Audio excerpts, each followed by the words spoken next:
হানিফের বিরিয়ানির সামনে একটা জনপ্রিয় বাগরখানির দোকান আছে, যেখানে আমি এখন এই বাগরখানির দোকানের এক চাচার সাথে কথা বলবো। চাচা, এখানে কতদিন ধরে আছেন, কাজ করছেন? 30 বছর। এই দোকানটার বয়স কত বছর? 30 বছর। আর আপনার এই যেটা বাগরখানি মানুষ কেমন খায়? ভালো খায়। ভালো খায় না? বাগরখানির প্রাইস কত করে? 200 টাকা কেজি। 200 টাকা কেজি করে? 200-300। বিভিন্ন ধরনের তো আছে। পনির আছে, তিল আছে, গিয়ার আছে।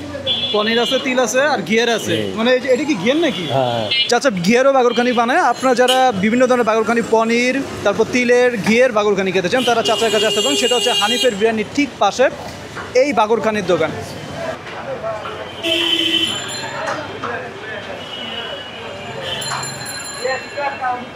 এটা হচ্ছে ঘিয়ের বাগরখানি। আচ্ছা, এটা হচ্ছে ঘিয়ের বাগরখানি। আমি খেয়ে দেখবো এটা।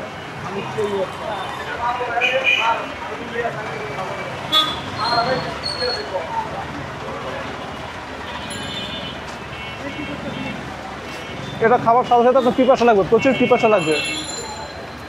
অসাধারণ। উপরে চিনির প্রলেপ দেওয়া, চিনিটাকে বার্ন করছে। বার্ন করার কারণে এটা চিনির একটা ভালো একটা ক্যারামেল বা ক্রিস্পি একটা স্বাদ এসেছে।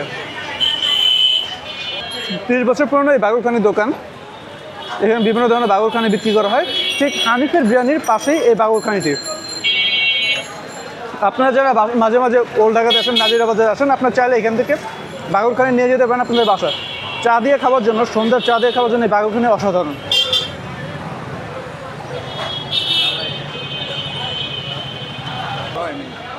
ভাই, কোন দেশের আপনি?